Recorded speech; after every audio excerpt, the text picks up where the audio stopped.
Hello, welcome on Media Dialogues today. As the year winds down, the spotlight is on digital streaming or OTT platforms that have continued to grow in 2020, the first normal year after the COVID pandemic. Unlike in the United States, where streaming companies have seen declining subscribers and have disappointed stock markets, in India, OTT platforms have mushroomed, growing audiences and capturing popular imagination with their content and marketing. To understand how they strategize for the Indian market, key trends that have emerged in the past year, and the future of entertainment as it looks at this point of time, please welcome Gaurav Banerjee, content head for Disney Plus Hotstar, as well as for all of the Hindi TV channels of Disney Star, Monika Shergill, Vice President Content at Netflix, and Gaurav Gandhi, Vice President of Amazon Prime Video. It's lovely to have all three of you together in the studio. And who's going to start by spilling the secrets of how the streaming business works? Who's going to go first? Gaurav? All right, I'll take a crack at it. So I think it's been a good year. And as you mentioned, I think the India story is kind of playing out very differently. Yeah. And we've always kind of seen that happen with different kinds of media in India, right? So if you think about the last 20 years, a lot of global conversations have been about, for example, that there are choices between, print can grow, or TV can grow, or films can grow, or streaming can grow. I think we have, over a period of time, seen that in India, those growth curves continue across different kinds of media equally strongly. And I think we are beginning to see that unfold as streaming grows, but it's not necessarily coming at the cost of television or of films. So I think it's a good momentum that this year has seen, and amazing risks on creativity. Yeah. So finally, for all of us and people watching this show, incredible content, and more incredible content this year than perhaps in earlier years. So in a good space. In a good space. Monika, he's going to say that it's not coming at the cost of TV. And I'm sure all media in India is still growing. But we've seen what the theatrical space or the exhibition of movies has been, right? Except for some massive tentpole successes, movies haven't done well. Television, while it's growing, there's no doubt about that, it hasn't captured the popular imagination. So what has 2022 been like as the first normal year after the pandemic, which saw adoption of streaming in very large numbers? I think 2022 has been a very defining year, if I would say, because the last 2 years caused a very seismic shift in the way people were consuming content. And so many new people came on to streaming, experienced digital entertainment. So while it's really true, and I believe in it, that TV is going strong in India, the cinema industry is going strong in India. Theatrical viewing may be impacted right now in the short to medium term. But I feel that streaming is complementary to all forms of entertainment. And I say this very consciously, even from a global perspective. If you look globally also, I think as the largest streaming service, we see a lot of engagement, tremendous engagement, the largest subscriber base. But even so, streaming viewing is actually sub 10% of the total TV time. So there is tremendous headroom to grow. Even globally. And I think India, we are just barely scratching the surface. There is so much. I mean, the streaming viewing has gone up by +1 hour, on a daily basis. So there are more and more people who are adopting. There are more and more people who are spending more time on streaming. And we believe in having a very wide variety, of content on the service. So we see that at any given point in time, and this is an average for global consumers, in a month, they're consuming 6 different genres. Right. That itself tells you how people are actually consuming, the rate at which they're consuming, adopting. So really wide-scale adoption. Wide-scale adoption, Gaurav. Is that borne out in 2022 with you guys? What has the experience been at Prime? We know in May you did this very big bang announcement, right? Not just of content strategies, but even access. You got other channels onto your platform, became the marketplace for other channels and entertainment platforms as well. So I think for us, it's been a very interesting year, and obviously besides the big tailwind on the streaming industry, some big things that we worked on were converting from just being a SVOD player to being an entertainment hub. which with the channels business and now movie rentals as well. Yeah. That was one part of it. I think the other part, building on Gaurav and Monika's point, was the fact that the creative industry in India is so rich and robust. And in India, this last 2 years, we've seen a big change, which is really the linguistic palette expansion of the Indian customer. So we are, for once, not about just the Tamil film industry or the Hindi film industry or the Telugu film industry, but really the Indian content industry. We've seen our customers fundamentally expand the number of languages they watch content in. So building on that, we released not just Hindi originals, but big Tamil originals this year. We built on that and had a whole range of films that we released. And you could start the year with Pushpa and KGFs and Kantara, and then and among that big Hindi films like Gheraiyan and many others. And then we turned into co-productions as well, recently with Ram Setu and a few others coming up. I think with all of that, we also about access expansion. Reality is that India is a heterogeneous country, not just from taste point of view, but also, what customers can afford, customers want, different things.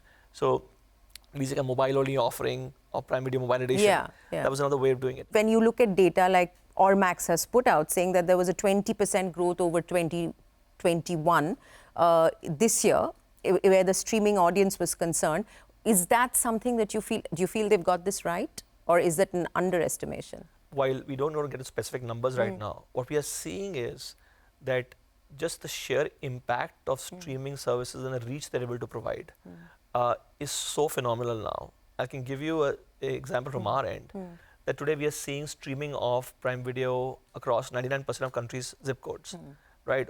And most of the movies that we are putting out or shows moving out are watched in deep interiors of the country. Now, if you look back a few years back, there was a whole thing about, hey, SWAT services are amongst, only going to metros and key audiences. Right? Reality is today we are so deep, not just in India, but able to provide that reach to movies and shows around the world. So I think that's a big part of it. The second part is the number of content pieces that we are able to support. And the film industry is a good example of that. Today, between the three of us and a few others, the movie industry has a lot of its revenue coming in from streaming, right? And is able to make way more movies, which can go to theatrical, go to TV stations, and come to streaming. The impact of that is phenomenal, the investments we are doing there, the jobs we are creating. So I think people talk about these numbers in a very vanilla way of X% growth. They don't talk about the impact streaming is creating overall and how it's sitting as a center of entertainment. Yeah, but the more you grow, the more your impact will be. So I think that's why we're interested in the growth, isn't it? Yeah, I guess the growth has been pretty healthy. It has been healthy. And continues to be very, very strong. Monika, Netflix globally, a lot of what is happening inside there is available for us to hear and see because it's a listed company there and things are being shared because of that. And we know that the drop-off in subscribers was something that was a big concern in the US and the North American markets. In India, I'm sure the story is very different. How would you describe 2022 from the subscriber growth perspective? I think I'll answer it in two ways, Anuradha. Globally also, if you see, streaming in general, it was a tough start to the year. Yeah.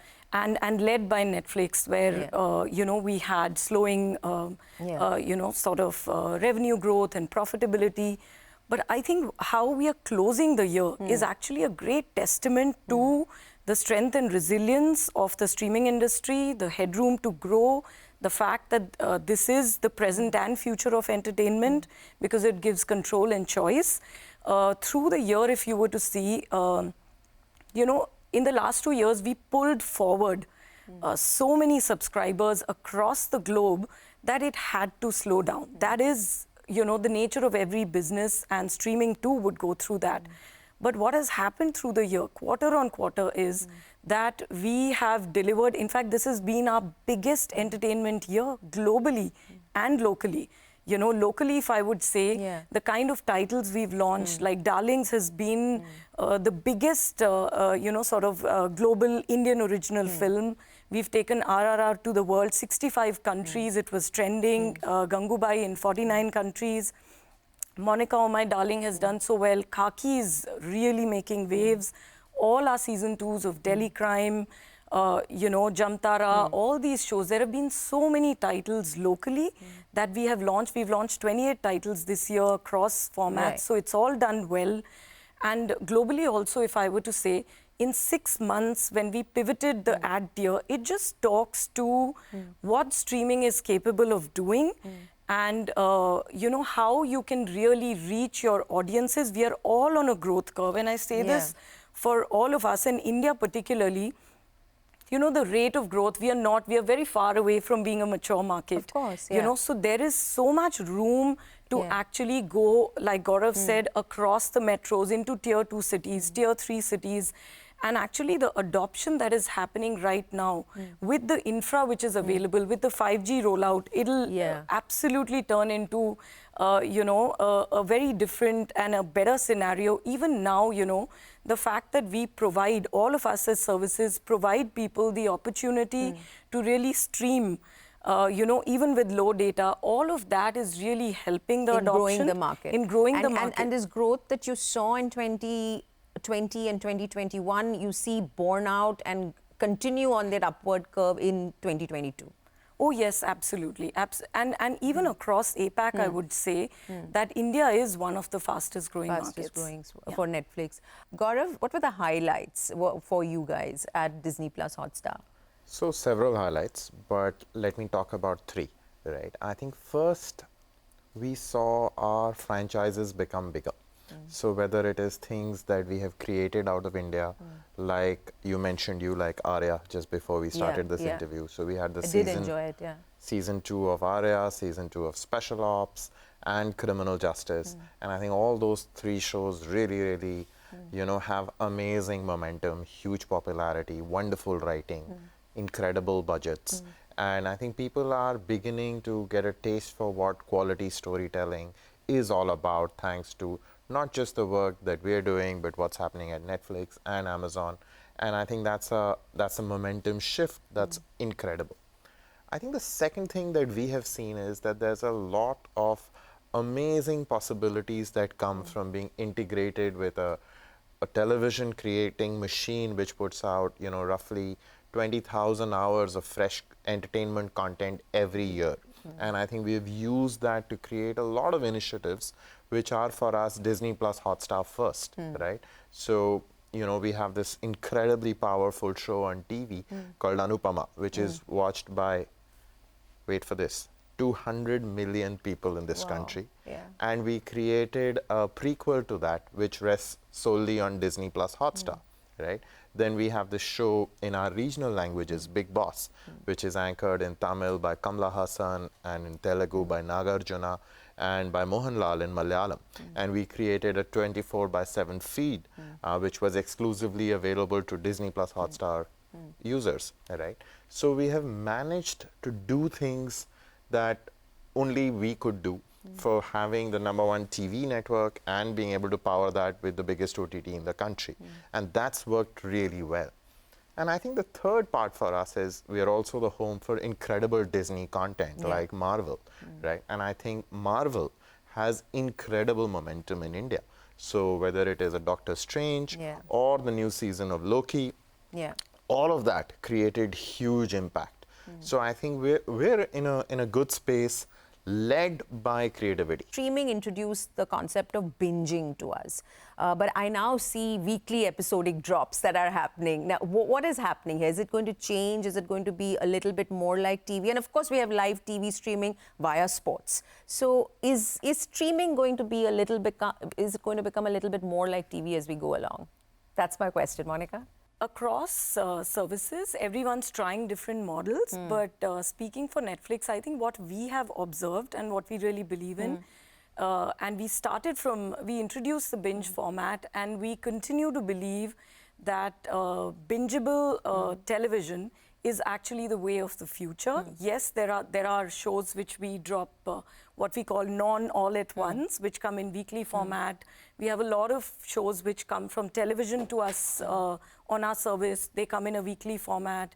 We split sometimes when we do competitive reality shows. We drop the finales later. One of the big things that COVID time sort of we experimented with was batch viewing. Even then, it was a binge format. Like Money Heist came in 2 batches. Stranger Things came in 2 batches. But I think so that was because of production disruptions, perhaps. Production right? disruption. It was also interesting as an experiment at that time. And we saw that the fandom increased with that. However, we continue to believe that Binge is a way to really create cultural moments, to really allow, the storytelling to become bigger, the franchises to become bigger. Wednesday is a testament. It's been #1 in 83 countries in 2 weeks. Anuradha, it's a vertical curve. That's how, the Binge format, and when you have a creatively excellent series, that's what it does. Gaurav? From our point of view, the way we see it is that it'll depend show to show. And because in many ways, if you look at seasons, right, you have all of this and the season comes in a year later. There are conversations happening all through there as well. Right. How do you keep momentum going of that between season 1 and season 2, and how fandom of characters grows? So, and you have to do something to engage people in the middle as well. So I think we have a bunch of experiments going on there. That's part one.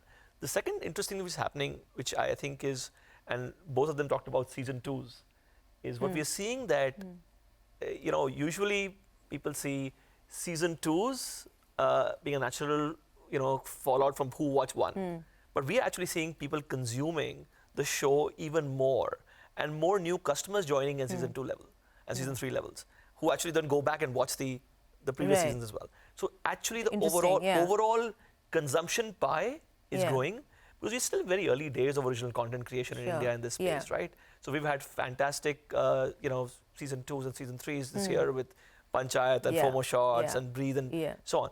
We've seen a whole new range of customers come into the franchise itself, which is, otherwise people would not think they think counterintuitive, right? Yeah. But that's changing a lot. That's interesting. Gaurav, so much data, so much viewing data, consumption patterns. I mean, everything is just right there for you to consume, right? Which TV doesn't give you that easily. You're still waiting on ratings to guide you and decide investments on content. How are you using all of this data to make those big content decisions? I think the way we think about it is we would like to be creative first, right? So what is most important... But can you be creative when there's such overwhelming, compelling data of how many people watched what, where did people drop off? I mean, that's our job. How do you balance that? Otherwise, you do not need human beings who are thinking about it all the time, right? It is creative first. So I think for us, for sure, it's creative first, right? So when you look at a creative person's work, right, do you want to feel like working with them, right? And when you read a script, when you watch something that they have shot, does that excite you? I think that's the first question that everybody in Disney on the creative side is asking, right? Does this sound innovative? Does this have a voice that has not been articulated earlier? Because there's a problem with data. Data can only tell us what's happened in the past. It cannot tell us what customers, consumers want to watch tomorrow, right? And data has a second problem. It will be telling us that we're being guided by the past, and it would be making those voices more important who have already had their big peaks and successes, rather than helping find the next new thing. And that's what our jobs to find the next new thing. Absolutely, right? So I think in a world which is like, really flooded with a lot of data, sometimes the smartest thing to do is to kind of tune that out a little bit. You had made a great point on how these episode drops are working. And we mentioned two things, right? That there could be binge watching and there could be weeklies. On Disney Plus Hotstar, there are dailies, right? So I think a massive amount of viewership on our platform is not just for the TV content that we have created, which goes on Disney Plus Hotstar first, but now we are beginning to create shows that happen daily, right? We tried our first daily this year, one in Tamil and one in Hindi. And both are experiments that have worked very well for us. We want to do more of that, right? So I think this whole idea that this is a show that I really like and something fresh and new would be available to me every day is incredibly powerful, and that should work for us. Monica, is there a fear that as streamers become more popular and as they spread across India, and as there are pressures from your global parents on, you know, what kind of, you know, whether subscriber acquisition will be the focus or revenues and profitability is the focus? The point is there a fear that streamers will start adopting pages out of TV's playbook and therefore, you know, do things that are more mass, that are appealing to a large audience rather than several specific segmented audiences? I think actually it's a great question and something that all of us sort of think about. I'm sure. When you're thinking of growth, when you're thinking of penetration, talking to the widest set of audience. I think that is not likely to happen for a long, long time. At least, I don't know, from a Disney plus Hotstar perspective, because there is, you know, TV and streaming together and there is a lot of catch-up audience. It's probably a different way of thinking. From a Netflix and maybe Prime Video perspective, it could be a different way of thinking. From a Netflix perspective, we are very clear that the diversity of content, when you go to the, as Gaurav was saying, you know, the 20th million customer, you're not going to lose your, you know, your core base that you also talk to. That is actually a very, very loyal viewer base. And that is looking for those engaging and exciting stories that you can bring on. So I really feel that we are not on the path to go down TV, which is why I said that Binge for us is very important. Also, creating a range of stories and really talking to every type of taste and viewer out there, audience member out there is very important for streaming.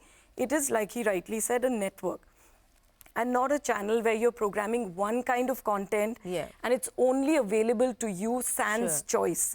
What streaming gives you on demand in every which way, you know, choice of content, choice of creating your own prime time, choice of your device.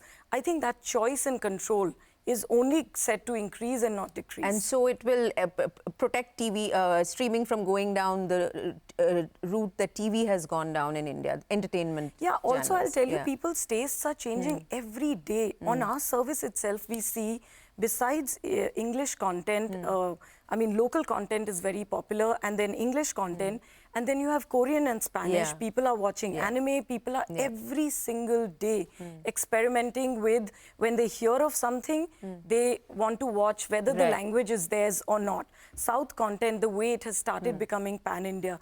So I think audience tastes are changing and they are becoming so open to experimentation that you can't box them again. You cannot box them. I'd like to respond to that. You must. think the question that you're asking is a very important strategic question. Sometimes it is not served well by a very simplistic reduction of it, which is that just because something is mainstream, it is low quality. I think that, and I'm not saying you're doing that, but a lot of what we hear is that, you know what, just because you want to talk to the entirety of this country, you are dumbing down. Right? Or you're flattening things. It may not be dumbing down, but it is flattening things because you have a general audience that you're talking to across ages, and it's diffused, it's a family audience. Not really. You know? As someone who works for a big TV network, let me tell you that our hits do not come from that understanding at all, right? So I genuinely believe that it's about outstanding creativity, you know, and some of this pushback is just a little bit of elitism, and we should be carefully guarding against that. You know, the great Shakespeare said that, you know, I am creating my plays for the understanding audience, and he meant those people who didn't have the money to be at the back where the chairs were, but were just standing below the stage and watching his plays. No, look, when I say taking out of TV's playbook, the comment is on TV becoming, you know, just very broad because it's capturing, you know, a wider audience, whereas the whole point of streaming was, if I want to watch a small Malayalam film called The Great Indian Kitchen, I will find it on You can streaming, do which I both, might right? not watch, you I might need not to find be, on TV. No, you need to be able to do both, right? You can't really do only one. You will have a Suryavanshi and you will have an Aryapu. Right. Yeah. No, but I'm saying, I'm saying And that's not a choice that any of us want to make. Small niches oxygen, and TV deprives small niches of oxygen because that's you're selling on reach, you're selling on the biggest reach, right? Which you're not doing on streaming. You're doing that with ad-supported TV. Right? Yeah. But in the past, definitely in the United States and certainly to a much smaller extent in India also, you've had niche channels, right, which have been distributed because people want to pay to have those channels. We had a channel dedicated to golf right, in this country. So I think some of those choices have always been made. But I think the larger point here is we are here to try and create outstanding creative products. And we are happy for the consumers to decide where they want to watch it. One of the biggest things that's happened this year in the streaming landscape are the rights to the IPL, right? Incredible amount of money being spent. Since you didn't ask, I brought that in. He's preempted me. Now, that is something that everybody in this country wants to watch, right? Which is why the value is so high, right? So I think one of the biggest things that all of us are trying to do is to find stories that have deep cultural resonance, right? And they must deeply move each one of us. And if they move a lot, many of us, it really helps define mainstream culture. I'm not saying be niche and stay niche. If niche becomes the universe, fantastic. I think I want to just add to that point. It's important we address it in entirety. So, first of all, you're comparing the TV world, which has a format of a fixed point chart of the fact that you have a slot at 8 p.m., 8:30, and you put what's the most widely viewed possible about the economic model of TV as against a streaming service which doesn't have a fixed point chart, which doesn't have a slot. We can drop any content we want at any time for a set of audiences. So first of all, we are not beholden to the fact that I can only put one program at a point. That's one. Second is that for each of us, and I can talk about us as example, when we create a Mirzapur or a Family Man or a Panchayat, which is widely viewed across the board and loved by all, we also create widely loved services, content like Made in Heaven, which is watched by a large segment of audience. So we create both, and we'll program all of that as we go forward and many more. We'll create a modern love as well. So you're unshackled with streaming. And exactly. And we will create, Sodal in Tamil, which is watched across the country. So I think the reality of this is that you have to think about it in a very different dimension compared to TV. You are catering to a large base, but of tastes and preferences, who may not geographically be say at same place, at different places, and also moods. Right. So therefore, you're not beholden to a slot. Yeah. Okay. So it's good to hear that streaming will not play by TV's playbook, and doesn't mean that everything on TV is bad. It's just that TV, because it goes for reach, tends to have to flatten a lot of nuance, and very reliant on stars, which streaming was not. But streaming is now again getting very star-led projects are coming into the play. Yes. Am I right on that one? No, I think there are so many new people breaking out on streaming and actually are becoming stars. Absolutely. Pankaj Tripathi is, front page on newspaper. But he wouldn't have got that kind of Anuradha, what marketing. is also there, what is also important to see is that there's so much demand coming from streaming. Like whether it's behind the lens creators, it's on-screen talent, there is a tremendous demand, and actually the supply is lesser. So, we are going to it's a journey of expanding the talent pool. Writers, directors, technicians, even actors, we are still in the process of expanding, and we are not stopping. We are actually commissioning a lot, very diverse slates, talking to every kind of taste, mood. Right. So that diversity that commitment to diversity will continue. And so many new people are coming into the creative ecosystem to actually tell those stories, to put their passion on screen. So I think there will be big stars, there'll be projects helmed by them, but there are so many new stars who are actually becoming bigger stars. The characters really was the character, and then you put a right person behind the character. Absolutely. And there is no choice or choice to be made between diversity and mainstream success is, I think, the point that I wanted to make, right? I think we must all be diverse in our storytelling. Okay, so I'm going to do a quick question on IPL since you brought it up, Gaurav. Now, what are you going to do to fill that hole early next year? No, I think we're in a good space, right? I think one of the biggest things that we're deeply conscious of is that we want to build this business for the long term, right? And I think long-term profitability is an incredibly important part of anybody's plan, and ours for sure. And for that, our key focus has been on developing our own IP. What is it that we are creating ourselves that lots of Indians would love to watch across screens? So I think that, to my mind, is our primary focus, right? You mentioned Ormax earlier. Ormax does a yearly listing of the most popular shows in streaming. Last year, we got, the last poll that I saw, we got 5 of the top 10 shows in India, right? So I think when it comes to what our strategy is, we are usually dropping at least one original every month, most months more than one. And I think we've got an Are you not going to miss the IPL? And the geo-bundling. We're not going to miss it because we have it on TV. And the geo-bundling that also came with the IPL. That's fine. I mean, a lot of changes in the ecosystem, yes, right? and you know, IPL has been really good to us. We've had it for a really long time. It has helped us become the biggest streamer in this country by far. Yeah. And I think it's done its job. But are you worried that you might see a drop in subscribers because you don't have sports? I mean, you don't have the IPL, not sports, sorry. We like the hand that we have. I think we've got an incredible set of brands that we have built in the last 5 years, right? And we have all the TV content and the global content, and we have lots of other cricket as well. We have that's true. all the rights to BCCI, ICC, Cricket Australia. So there's a lot of cricket that we will continue to serve our users, and we feel good about that. Gaurav, sports is something that you have already. You have the New Zealand series where cricket is concerned. That's you have the NFL in the US, which was a big thing. But you didn't bid for the IPL here. So I'm a bit curious about where the sports strategy in India is going. So yeah, you're right. We're doing a lot of stuff in sports around the world. NFL is an example. EPL in the UK and other places. Football as well. And then we started with Cricket New Zealand in India. We just had our, the men's team visiting, and it was great. I think the way we look at our portfolio of content across the board with our original series, local and international, all the movies, licensed originals, co-productions, and then we look at our broader marketplace offerings. We think sports is an offering, but we are very thoughtful, calibrated about what we're going to get to, and we are learning our way into it.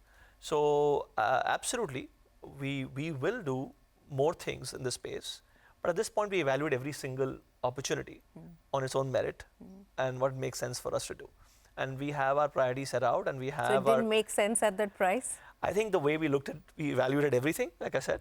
I think our investments in building out original programming across languages is where you would want to focus at this point. Movies and shows is our focus for now. Sure. And cricket we are doing, as we said, this one, and we'll see as we go along to evaluate more. Right. Monika, we hear games all the time, right? And on my iPad, when I go to Netflix, I get the games option, but then I have to go out and sort of download it on the App Store. So the question is games, how important is games in the India scheme of things? What can you tell us now at this point of time, given how much we're hearing about it? I think games are a very important bet for Netflix, I would say, in the long term. Yeah. Right now, at the point in time we are, it is a space to build, to really put our heads down. And as a company, we really believe in being a learning company, testing and learning, innovating all the time. So it is a part of the company where, we are just putting our heads down. We are looking to build. We are in the trenches right now. And we are constantly looking, even in India. Our product development, happens globally. So, but once the games, games are available to everyone across the board as part of the service, and everyone has access to them. When, we ramp up on that, I think the whole world will get the games at the same time. The bigger games, already we have a deep catalog. and we are looking at expanding that year on year. And just going back to sports, you know, I just wanted to say that you're getting into it. Huh? Let's do it. Come on. Sorry, Give Monika. the property. Yes. Continue. Yeah. But we really believe in entertainment as a whole. Sports is a part of that entertainment. Sure. We do a lot of brilliant, absolutely brilliant narrative sports storytelling. And I think that is an area that we are really working deep into. To double down in. And totally doubling down. Yeah. And then games is being developed. Gaurav, how do you all look at what has worked for you? What are some of the filters or metrics you may use? Because I think producers who are watching this show, content creators, will want to know how you decide to reinvest further. So anything from very specifically, not for the industry, but Disney Plus Hotstar. And I'm going to come to both of you with the same question. Sure. So I think there is a lot of data that we get, right? One of the most important things for us is just how many people are watching. Right. I think it's a really important metric for us. And second, how much time are they spending on it? Right. So I think engagement is the most important metric for any content creator. They get interested in the premise and watch through the first episode. Did they choose to drop off soon? Did they tune in and come to watch the second? Did they finish the series? So all those data points are kind of important. What would you tell producers, you know, when they come to you to pitch? We want high quality storytelling that surprises users. And before that, it must surprise us. Monika, I know you give us a top 10 every week, I think, both in shows and movies. We actually give every week a top 10 list, globally what's working, how many hours of viewing happens, so both in English and non-English.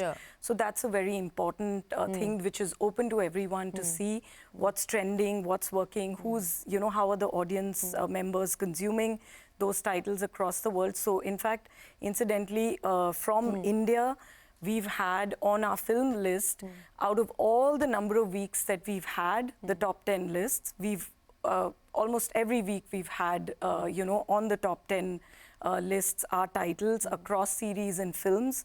Then we have something called a double thumbs up, which we've recently launched on the service, which is how we look at the member value score. You know, it's a difference between like and love. Did you love this? Did you like it? So I think that's a very important thing. And to what Gaurav was saying, engagement is actually the truest, the absolute truest form of measuring success. Because when you have more engagement, you have more retention, more people are watching, they are spending time on your service, then they talk to more people, they recommend to more people, then you get more sign-ups. It's like a virtuous cycle. Right. You can take those learnings ahead from data, but a lot of it is gut and, you know, really seeing what audience members are watching, what the trends are, and to be able to program for not just your taste, but many diverse tastes. And that is something an exec really needs to think about all the time, not program just to your tastes. Interesting. Gaurav? I just add one dimension to what Monika and Gaurav just said. I think engagement definitely is a key thing, and show completion and hours you spend and all that. I think, but we also look at how any new show or film is going to get new customers in. Yeah. And especially in a category, you know, where we just, you know, overall so much headroom to grow and so on. More people coming into streaming. So what is the ability of this show or a film to get newer audiences into the platform? So and then, so that's one lens. Engagement is the other. And third is, are you super serving somebody? Are you expanding, you know, the set of appeal of this show? So for example, I could say, hey, some people love crime. Let me give them more crime or love stories. Or am I able to say, here is a customer who usually watches this, but could I get them to watch many more things, expand into now a documentary or all that? Basically, so stay with the platform. Stay with the service, do more, spend more time, be more engaged. And then overall, everything works out with that. The flywheel spins on its own in terms of, you know, recommendation and so on. So I think there are many of these lenses. The lens that Monika just last spoke about data and judgment and gut at the early stage, critical, because that's where you make new bets, and then renewing second season. But I also think understanding your customer with data and what they're consuming across the service, when your service is very diverse, with other shows and movies, gives you a lot of insights about what bets you could take. Not with the story. The story, of course, will be new, original, authentic, But what kind of trends are you seeing emerge? It's a combination of, therefore, a great gut and judgment, along with what your understanding of your customers and potential customers is going to be. Interesting. So you do balance all of that all the time. Okay. Okay, I'm going to close soon, but I have one question to all of you. We saw last year the regulatory framework, the IT 2021 rules, which asked you all to sort of label your age, age-appropriate labeling, descriptors, 3 levels of grievance redressal. How's that going? Is there any feedback to policymakers that you have in the way that's worked out for you guys over the past year? I think we've all sort of we're all members of the regulation, bodies and all of that, and we have all compliant. I think the fact to give customers information about, hey, this is for this age and maturity ratings, content descriptors, are good things for customers. Yeah, sure. They're actually giving customers more information about what they want to get into. The fact that there's a redressal system where you can actually send a complaint to us and we could reply back to it, or to a tier 2 is something which is effective and working. And a tier 3. Yeah, but I'm just saying. Yeah. But the fact of the matter is, there is a mechanism in place, right? And does it need tweaks? No, I think it's currently working. Okay. Working well. I think the way to think about this really for us in a very matured way is, as we program for a very diverse audience, keeping in mind tastes of customers and all of that, working within the framework of the law, we are in a category which is just starting out. We are such early days of this, right? So a framework helps. So in that sense, Monika, any tweaks, any insight on how it's working?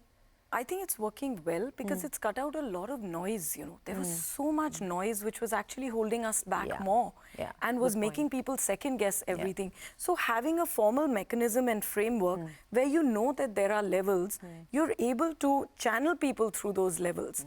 So I think in that sense, it's brought some order into the system. Because there's been a lot of non-state actors, anybody and everybody getting up and having social platforms were becoming the pulpit, and just it was becoming very chaotic. This has become a framework, a formal mechanism where you know that you have to go across the mechanism. Yeah, I broadly agree with what both Monika and Gaurav have said. I think we need a framework, and therefore having this is helpful than rather have nothing. We also need continuous dialogue, because this is a new industry and it is a creative industry, right? So I think every dialogue, and as we go deeper into this, more trust that we can build with different players in this, the better for all of us, and the better for our society. It's also an industry with a much greater creative license than any other industry in this country at this point of time. So, I mean, I think we need to be very cognizant of that, isn't it? Absolutely. And I think that license also comes with a lot of responsibility, right? Because I think this industry puts a lot of power in all our hands, right? Because whatever it is that we're choosing to put there will get watched by lots and lots of people. Right. And therefore, we need to be recognizing that power and its ability to do good, and when not done right, its ability to do bad. And therefore, that responsibility needs to constantly be built upon. And this regulatory framework allows you to course correct if there are missteps. Right. And I think people, Sorry, I was saying responsible storytelling, but also the ability to take bold creative choices responsibly. I think that balance is something which, having a framework, has helped everyone to be cognizant of and to take and not to be on the defensive. Very interesting point. We are actually in a borderless environment. We are taking Indian storytelling to the world, Indian talent to the world, and to constantly, have noise around it and not be able to make good storytelling choices, new storytelling choices, is also not a good thing. So I think this framework in that sense has brought all of us together to be able to have some guardrails of protecting the storytelling also, and not just the other way around. Who's got Pathan, I want to know. We do.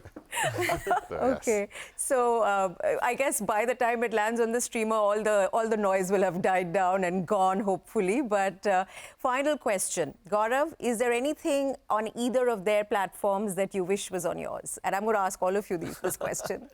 I think the the magic of all of this right now is... No, diplomatic I'm- answer. Something that was on Netflix or on Disney Plus Hotstar that you said, damn, I wish it was on I wish Prime they Video. can both be on our channels right straight away, and we can all be very happy. Well done. All of us can get happy. Right? So he wants everything. He wants all of you. We have an option available right now. Good. That would be big news. Monika, anything on these two guys' platforms that you wish was on Netflix? I think I love a lot of content across the board, but yes, Family Man for sure is one show that I would have liked. How lovely. Yeah, and Gaurav didn't return the favor. I will remember that. Full service on Monika. I'm just He wants everything that you have. Netflix is very happy being a standalone service, bringing amazing entertainment from around the world. I've said it, the tagline. All right, Family Man. I think that's a fantastic show on APV. And on Netflix, I really like Darlings. So yeah, I'll go with that. Monika mentioned that. Yes, and since you had already said it, for me also it was the same. Arya has, been a show that I've liked. Oh, wonderful. Well, it was a fabulous conversation. Thank you for giving us an insight into how something we spend so much time on as consumers today works. And, good luck and looking forward to some great stuff to view and spend more time and money on in the new year. Thank you very much for joining us. Pleasure. Thank you. Thank you so much. Thank you.